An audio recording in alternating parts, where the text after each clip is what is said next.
Blessed be the name of my rock. Trains my hands for war. Causes me to walk in his overcoming power forevermore. Blessed be the name of my rock. Blessed be the name of my shield. Blessed be the Lamb, scroll, and the seven seals. Proclaim these words to every land. Let my people prepare for war. Wake up, mighty men, let them become mighty men. That's right. That's right. That's what we're trying to do. We're trying to wake up the mighty men. I do wake up the mighty men. Tired of trying to wake up the sheep, to wake up the lions, wake up the shepherds. No, you may not think you're a shepherd. You may not want to be a shepherd. It doesn't change anything. You're the stewards. You're the stewards of this legacy, the greatest legacy in the history of civilization. You're squandering it. You're asleep at the switch. You know, it used to be a penalty. This is the Jeremiah Gunn Show. Thank you for joining us. Jeremiah Gunn Show. We're here trying to save the country.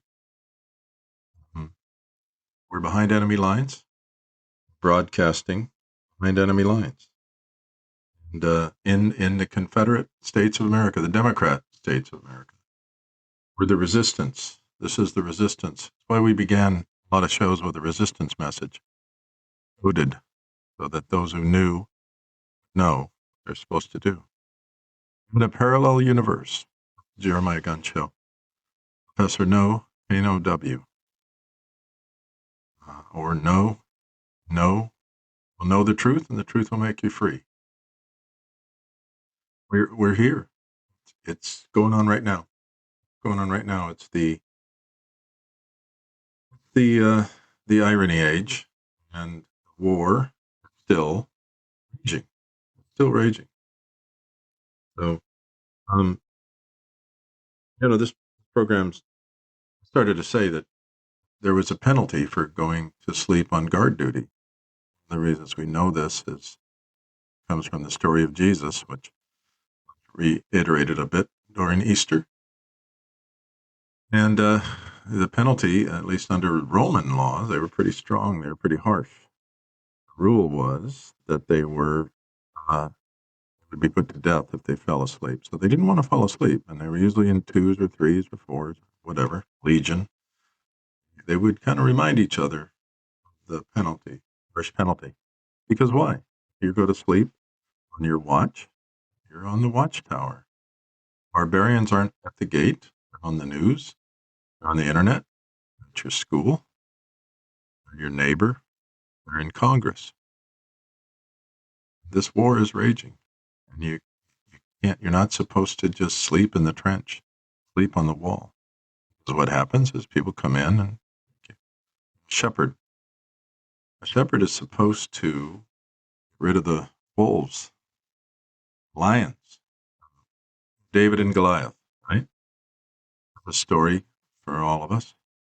David and Goliath, the first thing he did was before he ever found Goliath, he practiced on wolves and lions. The good book says that even in the New Testament, for the Judeo-Christians among us, it says that the wolf is going to come from out of your own selves, out of your own churches. Are going to come wolves. Out of your own temples, are going to come wolves. You're not going to spare the flock. You're going to eat the flock. So the shepherd's job is not to sleep while the wolf is decimating the sheep. Decimate. It's interesting. Decimate. The origin of words, etymology, it's called. It's just fascinating. It's fascinating to me because words are the battleground. Words are the gnosis that this cult, death cult that is trying to take our country, is using words, playing games with it, Orwellian. Decimate what they would do, Romans, among others, it's Latin terms, decimate. They would take this army of slaves or whatever, and they'd say, hey, one of the things I was just reading about this the other day, they would take slaves and say, hey, if you fight for us, you can be free. The British tried this in the Revolution. The Republican Northern armies that were trying to free the slaves, the Democrats, did this in the Civil War. So they, they so they would anyway. They would take these guys. Maybe these guys were revolting, or maybe they were just captured. And they said, "Okay, we just captured you." Did a lot of work in the Balkan areas, Romans regions, and they would say, "Okay, well, you're going to fight for us now, or what's going to happen?" And they would say, "We're not going to fight for you." They were slaves or captured. So they would say, "Okay, then we're gonna kill every 10th person." And for the word decimate, we're gonna kill every 10th person, and then if you don't line up, kill 1/10 of the remaining, and we'll count off of everybody else. And we'll just keep doing it until you're gone. So, because if you're not going to join us, we're not going to let you stick around and be part of it. So anyway, that's kind of interesting because the thieves today are decimating us. Decimating us. So this program's dedicated to Charlie Kirk because the thief comes only to kill, steal, destroy. So that's what we're dealing with. That's what the enemy was. The enemy within. So the program's dedicated to Charlie Kirk. Put that on each episode. Hero, patriot. And so there's this little song about him. Let's have a listen to this here.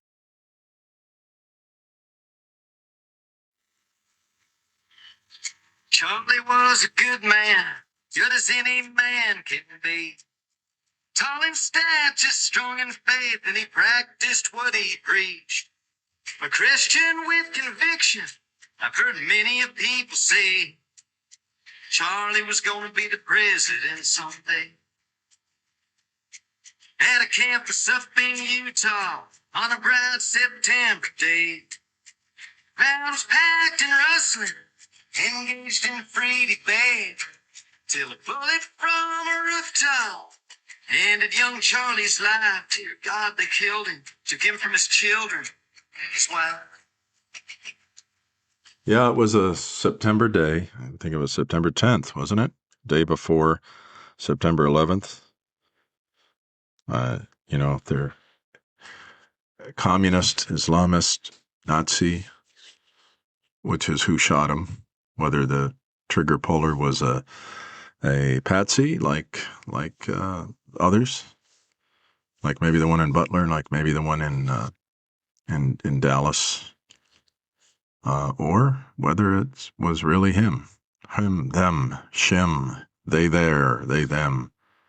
But been a lot of violence from the trans community, a lot, and some people actually believe in science and not science falsely so called. They are they're looking at this and saying, well, maybe these drugs we're giving for puberty blockers or whatever, hormones or whatever, maybe it's playing with their heads even more than they're already twisted. So anyway, so yeah, it was almost September 11th, which Joe Biden, this guy's president, this shooter's president, that hated Charlie Kirk, despite whatever he said about him after the fact. It's always after the fact. He asked the Taliban if, pretty please, can we leave on September 11th? What kind of a sick person would do that? and then get 13 of our, interesting, one for each colony. 13 of our service people killed on his watch. The commander and thief, the commandeering thief. And then he goes to their funeral with his little glasses on and looks at his watch. He's got somewhere to be. Is it time for a nap? Time to change your depends? I mean, how much more could somebody show you how horrible they were than that guy did? But if you know anything, you know who's behind him. He didn't drive to work one day and someone said, "Hey, you're president now." He had a hand in it, but he was just the puppet. So anyway, we got to talk about this. It's dedicated to Charlie Kirk. I started with music because I like the words. Blessed be the name of my rock. That was David, the shepherd boy who became king. They didn't have No More Kings rallies. They really wanted a king. But anyway, he wrote that. And the thing I appreciate, I respect people. I like lyrics. I like lyrics a lot, and I think they're pretty important. And there's a lot of songs that, like, to me, it's like the Eagles, for example, where they have really great instrumentals, but really, really stupid words. And there was a song that has great music, and it's called Don't Fear the Reaper. But the words are like, go ahead and kill yourself. Young people that are confused and following us like we're priests or gurus or something, go ahead and kill yourself. It's no problem. Romeo and Juliet did it. And what kind of hell did they read? Why was that even legal to do? But they sang it and they made money singing it. And if you ever know anybody whose children committed suicide, either unwittingly through like fentanyl or actively, or a family member, it's not something to sing about. It's horrible. It's a selfish, terrible thing. I understand that people are lost, but this is kind of the message for the left, for the Democrat Party. How does making it worse make it better? How's that? So anyway, I like lyrics, but I don't. That guy who's saying about Charlie Kirk, he kind of was channeling Bob Dylan, or it's an homage to Bob Dylan, obviously, totally, which is great. What do they say? Imitation is the sincerest form of flattery. But anyway, so we kind of left off with, I guess this is part 3 of the Asylum, the USAA is for Asylum. And that's what we're trying to do. So I think we kind of left off with fake trapper, the Pharisee. Pharisees, we learned last time that, they would ask Jesus a question. And, hey, I want to ask you a question. And, it was the premise of I really want to learn from you. But he knew that they were playing games. He knew they were playing games. It's sort of like this old legal joke. Did you ever stop beating your wife? Did you ever get off of cocaine? Whatever, and you can't say yes or no. And then they say, these so-called journalists, that's a yes or no question. These Congress people, that's a yes or no question. No, it isn't. It isn't. But he said like 3 or 4 times. Joe Biden said when he was running for office, I knew what he was. He would say, I'm that's why I'm a candidate for the United States Senate. I saw it like 2 or 3 times on video, on the government media, the wholly owned subsidiary of the Democrat government education mediatainment complex. They own it all. That's a takeover. It's happened as a hostile takeover. Happened right on our watch. So, what we should have done when Joe was saying, that's why I'm a candidate. If you like what you see, that's why I'm a candidate for the United States Senate. When he was running for president, for like the 8th time, He could never win until people started to have TDS and hate Trump so much without a cause. Jesus said, "Blessed are you when they hate you without a cause." In other words, if you did something for them to hate you, fine. They should hate you. And one of the things the Bible, the good book says is, "I hate them that hate thee." It says, God, break their teeth in their mouth. I hate your enemies. So that people will all say, "Oh, he said love your enemies. He said love your enemies." You got to understand what things are said, and otherwise you won't understand them. So don't go around quoting a little tiny piece of it, because he also covered that. But what they should have done was they should have said, "Good job, Joe." Like his wife said, the enabler. "Good job, Joe. You won. You're senator again for the 50th time, 50th year in Delaware. You drunken realtor, creep, Shylock, shyster from Delaware, and run. You're going to get to run the whole. You get to be a senator again. They should have said that. I mean, that's kind of what you do when somebody's in a home for the mentally gone, decimated. You say to him, I think it's almost a loving thing to do. "Hey, good job, Senator. Good morning, Senator." They should have. When he said for like the third time, even Robin Williams back in the day was making fun of him because he tried to introduce Barack Obama the first time. Now, this is a guy that he said was the first clean, articulate black to come along. Okay? So that, that didn't get him canceled. They picked him because he had to pick the masser. The House N-word had to pick the masser to be his vice president, so that all of the old fools, there's no fool like an old fool, would be okay with it. My dad said, oh, blah, blah was the least qualified person ever to run for president, probably until Kamala, or Joe Biden, but then he said, "Oh, well, he picked Biden. Biden, oh, he's been around forever. He's been what we used to call at work. It's not 40 years of experience. It's 1 year of experience repeated 40 times. But he had to pick him, even though he was a racist. Figure that one out, because the people pulling the strings, George Soros, whoever whoever it is, Saul Alinsky, I don't know, Bill, whatever, that guy, that professor who was a terrorist who Chicago University hired to be a professor, and he was one of Obla's founding fathers. Anyway, I'm going to get off track here.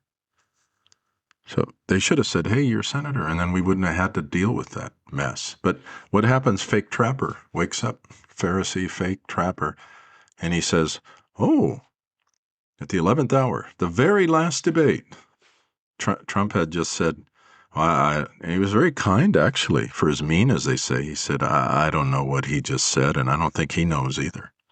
God bless him for just telling the truth. And fake trappers out there have made a career out of lying, out of obfuscating, out of hiding the truth. So what does he say? Oh, he quotes George Orwell. He quotes George Orwell. He says, "They tried to tell us not to believe what we heard with our ears and what we saw with our eyes." And then he writes a book about it. And he's had an epiphany. The very last frickin' thing. I mean, he's sitting there. Maybe it formed while he was sitting there watching a stagehand with a headset on one arm, and Jill on the other arm helping this decrepit, addled fool down the steps. So his enabler, his night nurse, his visiting angel of hell, was helping him. Maybe that's when it clicked for him. But fake trapper, what are you talking about? They told us to. You told us. You did it. I've been watching Biden, Buyedin. I've watched him for how many years? 40 years. I watched him with his phony, fake, lying, stealing, destroying, just to get ahead, just to make money and power. Those are the things that a subversive, an enemy agent, someone who's a traitor, there was no traitor like him, that, you know, what they're motivated by, these, special intelligence agencies had this thing where they'd figure out, here's the motivations for people who spy and cheat, espionage, spying, cheating, traitors. They're traitors. I mean, if you do that, if you take our national secrets and sell them to the enemy, whether they had this little acronym called MICE: money, ideology, compromise, Epstein, let's say. I tried that with Slick Willie, but it didn't work. Eric Swalwell, he's shagging a Chinese spy. It's the only reason she did it. And he's on our security committees in Congress. So that's MICE: money, ideology, compromise, and ego. Maybe you think that you can. I mean, he had them all. Biden had them all. And so here what happens? 51 intelligence agents go and testify that, that Hunter laptop thing, that's fake. Yeah, Hunter Biden, the crackhead, is not only a world famous artist, 500,000 per painting per pop from these enemies, but he knows so much about development and natural gas and oil and petroleum that he's going to make $1 million a month from the most corrupt country in Europe, Ukraine, Burisma. And we're supposed to go, yeah, sure. Yeah, because Biden said he's the smartest guy I know. I wonder how blah blah felt about that. They say they hate each other, but it's strange bedfellows. But let me not get off track here. But the point is, fake trapper, you were the they. Should I get a Pulitzer Prize? I saw Biden decades ago show that the elevator didn't go all the way to the top. The light's on, kinda, but nobody's home. And you just figured it out, and then you get an award and a book and an Emmy. And I mean, do I get one? Shouldn't I get a Pulitzer Prize for seeing it 40 years ago? St. Paul, some people call him St. Paul. I just call him Paul because everybody's a saint if they're a believer. I'll cover that up later for those of you who don't know and weren't lied to about it. But anyway, St. Paul is the capital. It used to be the capital of Minnesota, but now that's changed to Mogadishu. And so, he told them, Paul wrote to the Corinthians who were just like us. That's what's so beautiful about the New Testament. It's a bunch of letters to say, hey, stop doing this. Start doing this. We had a thing at work that said stop, start, and continue. What things should you stop doing, start doing, and continue doing? You do this little mid-course correction summary, and you think about that. So he basically, all the letters of the New Testament are like, hey, stop doing what you're doing. Do this instead. And he kind of got sarcastic and mocked them. He says, you guys gladly put up with fools who, even if they cut in front of you, even if they slap your face, are you listening? Black African Americans like me that are buying into the Democrat Party, jumping onto the plantation with both feet? Anyway, he kind of got real sarcastic and said, maybe I was just too weak to do that to you, to fool you. So, the left steals everything. A thief comes only to steal, kill, and destroy. That's it. The commander and thief, put in by all these people, So a nation is made of, what are they stealing? They're stealing everything. A nation is made of three things: borders, language, culture. Culture, not cult you are. Culture. Our culture was Judeo-Christian. I don't think they were Buddhist or Zoroastrian or atheist. Why would an atheist leave England to come over here? to get away from the church and state, and risk their lives, their fortunes, their sacred honor. Come on, they're just strap hangers. So, nations made of three things: borders, language, culture. Culture. And our culture was Judeo-Christian. The Mayflower, the Pilgrims, the Puritans, they were seeking asylum. They, them, the left, stole it. They made the country into an asylum. And then people will mock you now. Don't you believe in asylum? Don't you believe that anybody from any country is worthy of asylum? Doesn't matter? No, I don't. But that word asylum comes from the Old Testament, which is where we got our laws originally. Christianity came out of Judaism. And Jews didn't realize it. I don't know why, but if Jews embrace Christians the way that Christians embrace Jews so-called, things would be really much better, much better. But they steal the words. They take them and they remake them. This is an old Marxist trick. You talk about stealing. Somebody said that the thou shalt not steal is the worst because everything else is stealing. If you murder, you're stealing a life.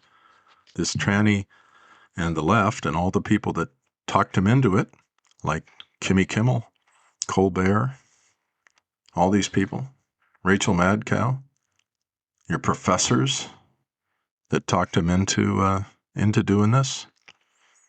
They stole some little kid's daddy, two little toddlers' daddy, the wife's husband, and they stole our president.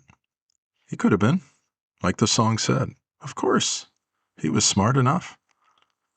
He was about the age of Thomas Jefferson, and about as learned as him.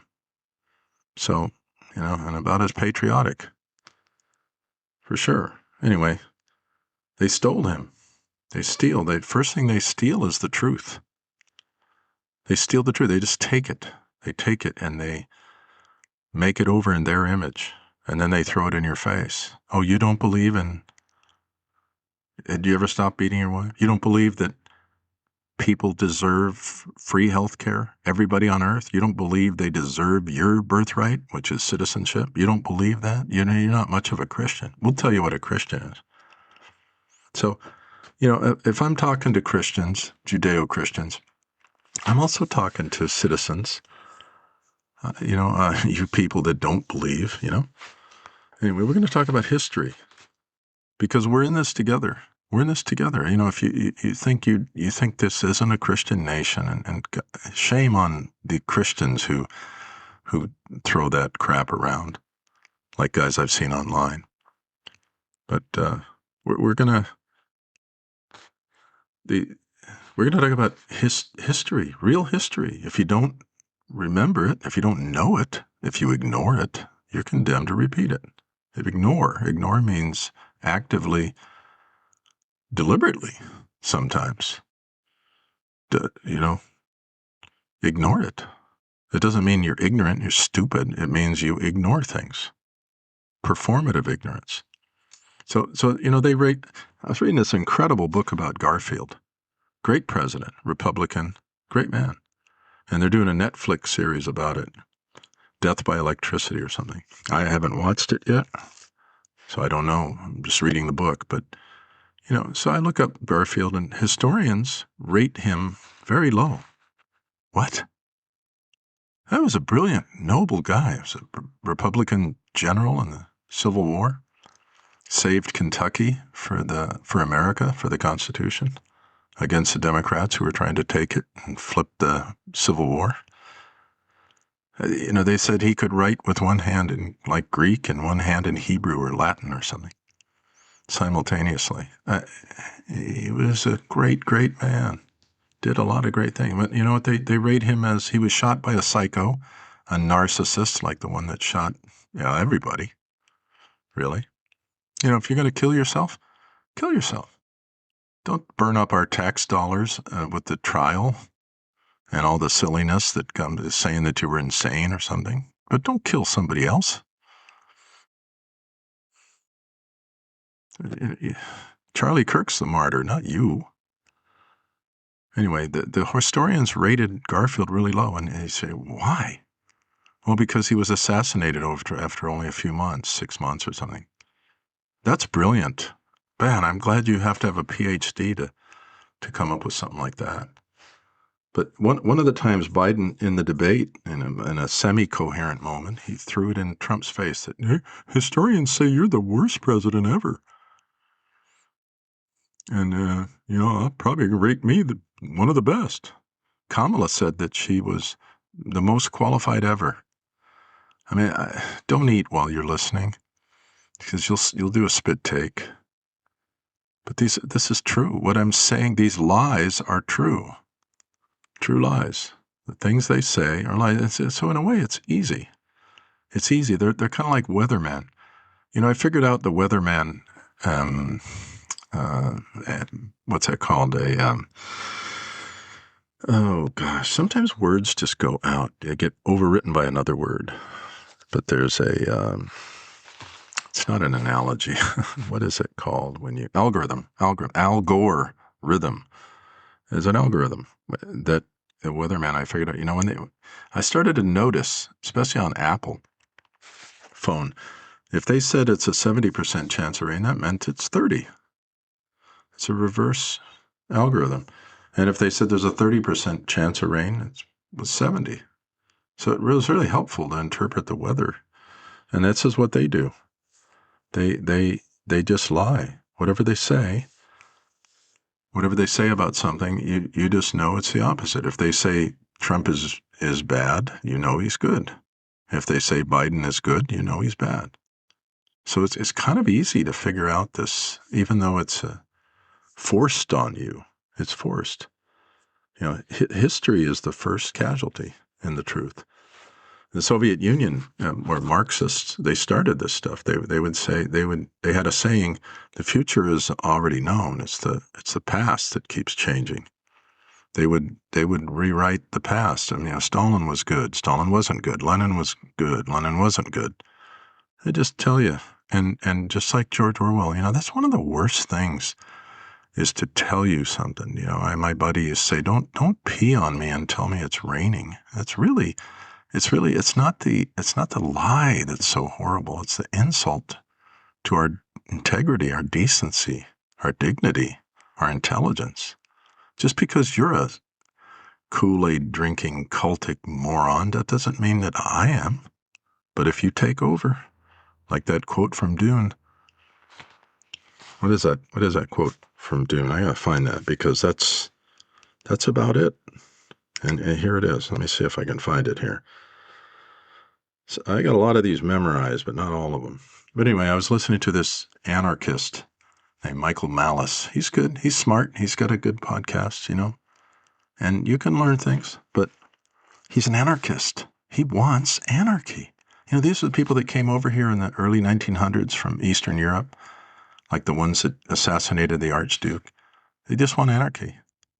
They want to be in charge. They don't want anybody else. They don't want you. They don't want democracy. They don't want a republic. They want nothing. Anarchy, like nihilism, is the biggest faith right now. They say that among young people, the fastest growing, but Charlie Kirk tried to help with this, but fastest growing belief is called none. The none is the most famous, most, widely spread, is what religion are you? None. Like that's good. That's better, right? That's better than, there's a little saying: if your mom once burned the toast, did you quit eating? Did you throw out the baby with the bathwater? What do you think the enemy wants you to do? It's like that old movie, like an airplane. Should we do this? No, that's just exactly what they want you to do. They want you to throw out the truth. If it helps their cause. If they think they can point to inconsistencies with it, as if they don't have any. So revisionism is what's come to be known. Like it came up in talking about the statues, and to take down in this kind of dumb guy at work, well-meaning, but not intelligent enough, not learned enough, not wise enough, he starts complaining about, oh, they're taking down statues now. It's revisionism. It's just revisionism. I said, I don't think that word means what you think it means. What he was reacting to is they're taking down a statue of Lincoln because they're blind with hatred. I got no problem with taking down a statue of Robert E. Lee or Jefferson Davis or any of those people. Horace Mann, Woodrow Wilson, any racist tyrant dictator, FDR. But that's not revisionism. Anyway, that revisionism is saying that, I don't know, blacks ran the Underground Railroad. Blacks created Liberia. Just lies, self-serving lies to deflect away from the Democrat guilt. That's revisionism. Saying that, Joe Rogan, I'm told that he started as a stand-up comedian. So I looked around to see him. You can find all kinds of stand-up comedians.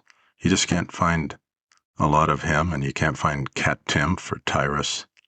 I guess they just want to charge money, but I was reading about Kat Timpf, for example. She's on Gutfeld. I guess she represents the libertarian, independent, whatever.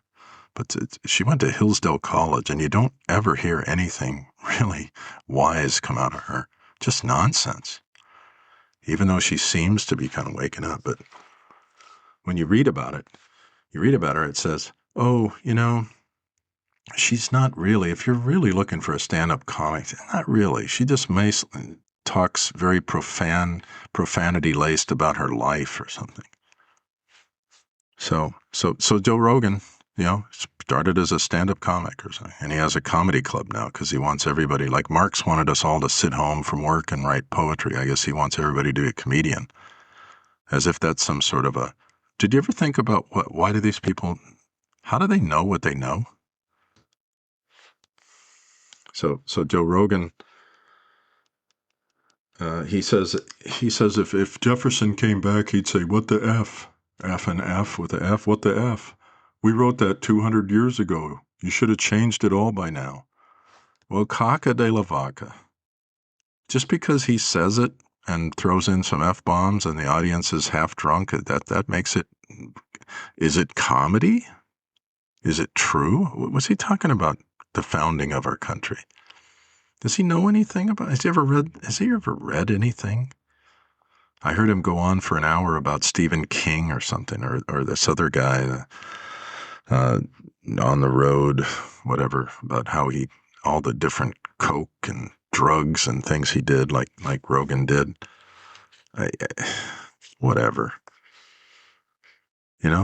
That makes it, if it's comedy, is it true? But I mean, so do you ever think about what these guys know and whether they really know anything? Like the guy from trigonometry. He really very confident about what he believes. Konstantin Kisin, and his sidekick, Francis Foster. But do they ever establish, do you ever wonder? Do you ever ask yourself, hey, I like that guy. I like that girl. I like that girl. I like that guy. You ever ask yourself what they know, how they know? Greg Gutfeld's really intelligent. Scott Adams, really intelligent. But sometimes they'd say things that are just not even close to true. So you gotta be able to discern that. Anyway, so what they do here, Michael Malice talked about this. He quoted this line from Dune, which is a series by Frank Herbert. He said, "When I am weaker than you, I ask you for freedom because that's according to your principles. When I'm stronger than you, I take away your freedom because that's according to my principles." These guys who scream about democracy, it's a threat to democracy. What did they do? They invented COVID. They made money off of it. They cooperated with our enemy, China, to make it and then release it. And it doesn't matter whether it's incompetence or evil. It's one of the two. That's why I was talking about Tatum. he was ranting, this Sheriff Tatum or whatever, he was ranting about, are they stupid or evil? He just couldn't take it anymore. Is the left stupid or evil? Well, save your breath. They're both. They're both. Useful idiots, evil leaders. Professing themselves as wise, they became as fools. So does it really matter, Tatum? You're a good man. You're smart. But there's a thing called Gray's Law. It's a corollary of Hanlon's razor. And it says that any significantly advanced incompetence, it's another eye problem, incompetence, is indistinguishable from evil, from malice.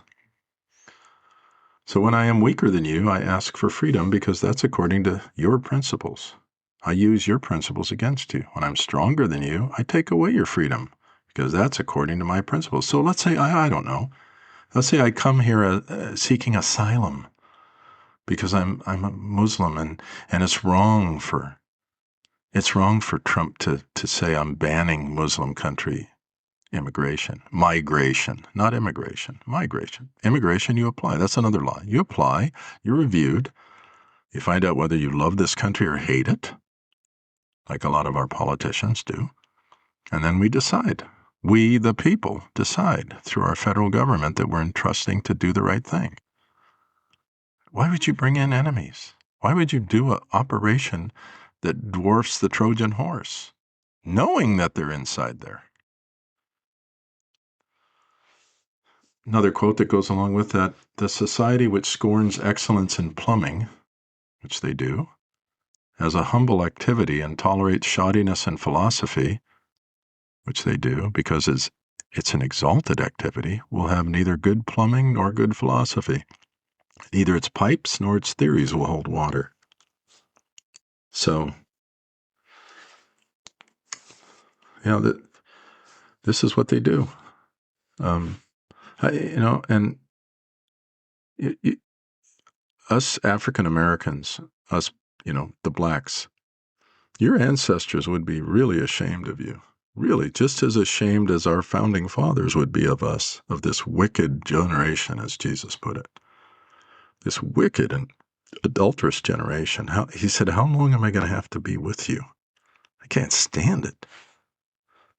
But they'd be ashamed of you. They called Harriet Tubman Moses. They called Lincoln Father Abraham and Moses. They tried to get you off the plantation, and you're going back on it. The only Moses you know is, maybe if you're older, Moses Malone, great NBA player. But I wanted Ben Carson. He was a CEO. He was a brain surgeon. That we say, this isn't brain surgery. He was. I wanted Herman Cain.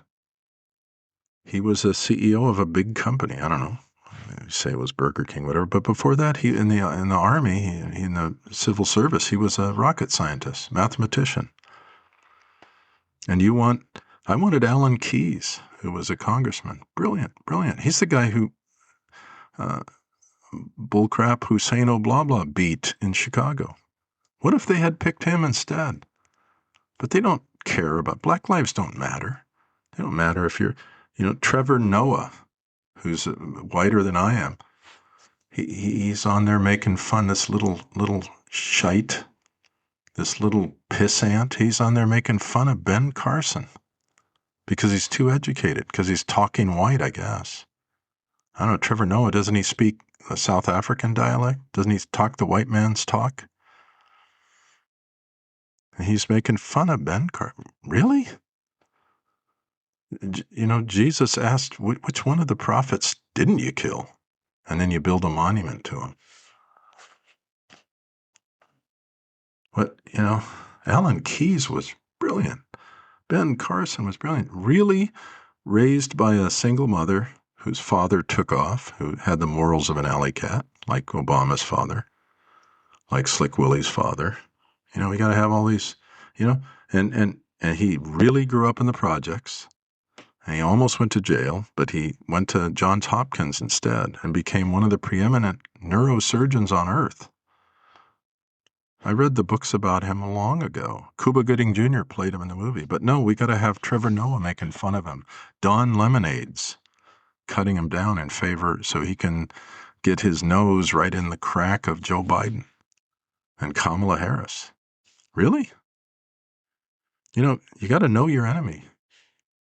You got to know your enemy. And you can't trust people. One of the things we'll talk about is you can't trust people. So what did Obama do? What did charlatan defraud? What did now we're hearing Stephen A. Smith because they have a black accent and they talk about sports. Let's have Dan Patrick run against him. Or who's that guy that was made fun of Kirk, the guy that started kind of sports blab radio. Anyway, let's have one of those guys run. Eisen, whatever the names are. Let's have them run for president. If Stephen A. Smith is qualified, Stephen A. Smith, the only thing he knows is he hates Trump. But what does he know about being in that job compared to Ben Carson, Alan Keyes, Herman Cain? So that, and then they'll call you a racist. Wow. Proverbs of Solomon the Wise said that the dog returns to its vomit again, and the sow that had been washed to her wallowing in the mud. This is what these guys do. They say, give us Barabbas when an election comes around. We don't want the truth. We don't want someone who tells the truth. Those are the most hated people because they think only they do. Anyway, thank you for listening. This ends the U.S. Asylum part 3 or 4 or whatever it is. Anyway, thank you for listening. Really appreciate it. Until next time, thank you.